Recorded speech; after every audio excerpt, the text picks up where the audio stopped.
Jadi visi secara umum kita kan terwujudnya Dumai sebagai kota pelabuhan yang unggul ya kan dan bertumbuh budaya Melayu. Jadi Dumai ini saya memang buat ada tagline lah, Dumai berhikmat. Jadi Dumai berhikmat ini kita bagi beberapa item. Pertama hikmat kesehatan. Karena saya bagi kesehatan, karena pengalaman kami dulu di kesehatan banyak keluhan-keluhan lah. Pertama misalnya orang punya BPJS, kadang masuk emergensi, BPJS punya aturan nih kan, ya, di atas di bawah 40 derajat Celcius harus bayar. Jadi sekarang semua yang punya KTP Dumai semenjak saya dilantik kemarin 26 Februari, Maret langsung berlaku. KTP Dumai berlaku untuk semua masyarakat Dumai yang berobat ke emergensi. Mau dia nggak punya BPJS, mau BPJS itu nggak, yang punya KTP alhamdulillah sudah kita bantu sampai sekarang nih. Itu yang pertama. Yang kedua, selama ini kan dengan keluhan kalau merujuk pasien supir agak lama, kenapa? Mungkin si pasien nggak punya uang. Jadi sekarang sudah kami tanggulangi sejak Maret kemarin tahun lalu, siapapun yang merujuk ke pasien ke Pekanbaru semua gratis. Dan di Pekanbaru juga selama ini keluhan kamar nggak ada, kamar nggak tahu. Alhamdulillah kami taruh 2 orang petugas kami di Pekanbaru, termasuk untuk mes kamar untuk keluarga pasien. Jadi alhamdulillah saya lihat untuk masalah kesehatan jauh berkurang masalahnya. Yang selama ini kita dari dewan, dari apa minta kamar sebagai alhamdulillah masalah kesehatan jauh lebih berkurang dibandingkan sebelumnya. Ya memang pelayanan masih lah, ada yang kadang dokter terlambat sebagainya masih terjadi. Namun juga manusiawi karena rumah sakit regional melayani orang Dumai, Bengkalis dan Rohil termasuk Siak. Jadi kita wajar tidak bisa memuaskan semua masyarakat. Kami anggap hikmat kesehatan alhamdulillah sudah mulai clear lah. Dan alhamdulillah kami besok juga ada inovasi yang dulu sahabat ambulan yang sudah berjalan dari saya jadi Kadiskes dulu, sakit dari rumah ke puskesmas, sakit dari rumah ke rumah sakit, zaman saya sudah berjalan. Sekarang kita akan tambah lagi, selain tambah armada juga tambah untuk sahabat ambulan untuk jenazah. Karena kami juga ada banyak yang masyarakat yang kadang perlu bawa dari rumah ke kuburan masih ada masalah. Alhamdulillah tahun ini kita adakan mobilnya. Kami ingin ambulan ini all in selesai masalah kesehatan. Yang kedua hikmat pendidikan. Ini PR kami nih, kami ingin bagaimana membentuk grand design-nya untuk anak-anak kita dari TK, SD sampai SMP karena memang tanggung jawab kami dari Pemko Dumai. Alhamdulillah kami waktu saya dilantik kami buat suatu grand design untuk merubah karakter anak-anak kita. Kita namanya siswa beradab. Jadi siswa beradab ini kita buat buku ini yang diisi hari-hari anak kita. Yang dulu saya kenal dulu anak kami setiap Ramadan nih ada buku harian. Sekarang kita buat setahun. Buku ini yang untuk Muslim ada 5 waktunya, ada doa pendeknya mengaji. Yang non Muslim juga ada, yang Tionghoanya, yang Protestan, Katolik sesuai dengan agama masing-masing.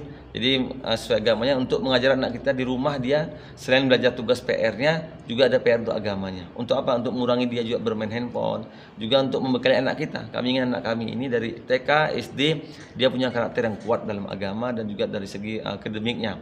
Yang berikutnya untuk pendidikan saya punya kampanye dulu. Saya akan siapkan 50 untuk anak beasiswa tak mampu prestasi. Alhamdulillah nih tahun ini saya karena anggaran pertama 15 orang sudah kita kuliahkan di Politeknik Atek Riau. Kenapa kami pilih PCR? Karena PCR termasuk 13 terbaik di Indonesia.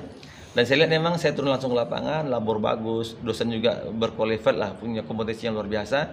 Dan ujungnya memang saya lihat PCR angka pengangguran kecil.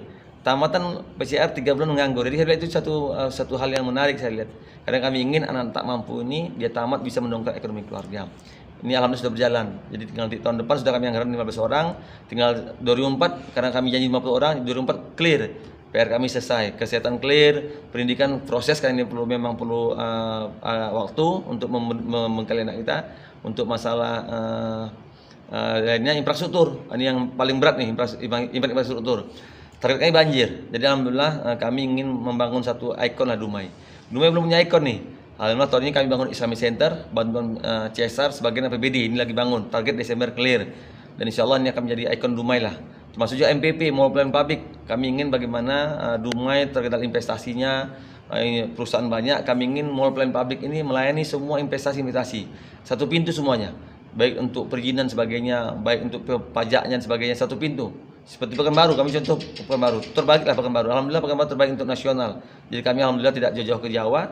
Pekanbaru kami contoh dan insya Allah akan terapkan di Dumai. Dan tahun ini selesai fisiknya dan Januari kita mulai berjalan. Termasuk panggung budaya. Jadi kita punya alun-alun nih.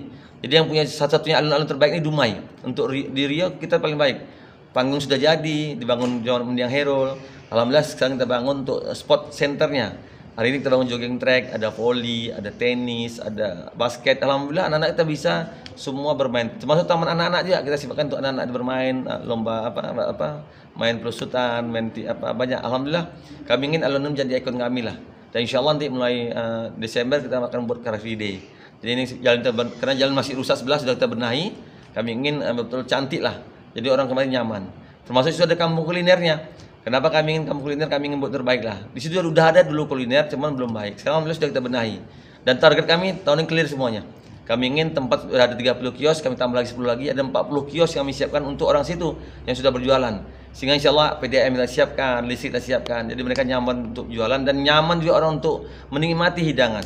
Saya titip kepada mereka, tolong harga dipantau, kebersihan dan keamanan. Saya yakin kalau 3 ini dijaga, insya Allah akan banyak berkunjung. Kalau nanti abang tengok di situ bang, tiap malam ramai sekali kan nih.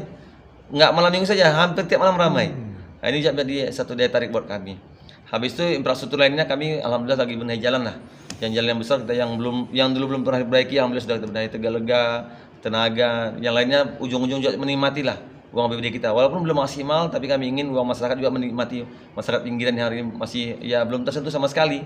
Berikutnya impact penerangan. Alhamdulillah sejak saya lantik saya memang berazam lah bagaimana dunia terang. Sekarang alhamdulillah kalau di kota hampir dibilang sudah macam seperti siang lah. Sudah terang semuanya. Tinggal nanti tahun ini kita pinggir-pinggir kita fokus sehingga insya Allah kami ingin Dumai juga menikmati penerangan di kota Dumai.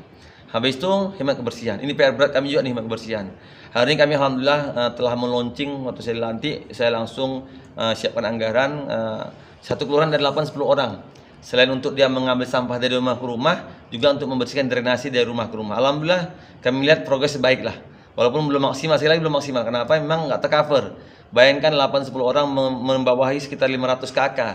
Target normalnya satu kaisar menangani 200 kakak. Alhamdulillah kami lagi kerjasama dengan Bekasi. Kami lagi membuat sistem dan pihak ketiga. Saya yakin insya Allah tahun depan akan jauh perubahan lah. Dulu tong sampah orang jaga security jaga rumah, sekarang security jaga tong sampah. Kadang kami ada juga orang-orang mengambil makanan. Sekarang alhamdulillah bertitik macam di UK, di DOK, di tempat-tempat alhamdulillah sudah mulai nampak bersih lah. Walaupun saya lagi belum maksimal. Karena kami berharap masyarakat juga punya peran penting. Saya rasa kalau masyarakat punya komitmen bersama, menjaga sampahnya, membuang sampah dan membakar di pekarangan dengan baik, saya yakin insya Allah percepatan hemat kebersihan dapat berjalan dengan baik.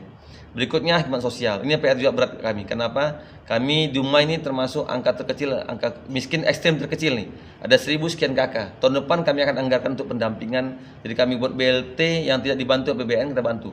Karena kami ingin bagaimana masyarakat kita yang tak mampu juga jadi perhatian kita. Sehingga insya Allah ini juga mengurangi kemiskinan, pengangguran juga alhamdulillah sudah mulai jauh berkurang. Hari ini dengan pasca Covid, investor mulai bergeliat di Kota Dumai. Ada Ago Murni, ada beberapa yang di Wilmar, pembangunan investasi yang saya lihat memang ini menampung tenaga kerja lokal yang hari ini alhamdulillah sudah banyak tertampung. Ya kita berdoa lah insya Allah investasi makin baik di Kota Dumai. Dan saya yakin lah ada 5-6 perusahaan yang akan bangun Kota Dumai. Saya yakin angka bangun Dumai akan terkecil untuk bukan di Riau saja, bahkan nasional. Mungkin dari kami Abang Dah. Masalah banjir mungkin yang saat ini yang ada. Banjir saya fokus nih. Alhamdulillah sejak kami normalisasi sungai yang dulu pasang rob agak lama, sekarang alhamdulillah lah. Sekarang bisa hitungan bisa 1-2 jam bisa langsung turun. Ini karena memang hujan, karena mohon maaf karena banyak hutan gundul. Ini juga air dari gunung turun kemari, dari atas turun kemari. Kami insya Allah sudah buat surat ke Menteri LHK, kami ingin buat embung. Jadi memang embung solusi yang memang jangka pendek kita agar menambah untuk menampung ada air yang dari hutan, juga air pasang ini insya Allah akan lebih efektif saya lihat untuk jangka pendek.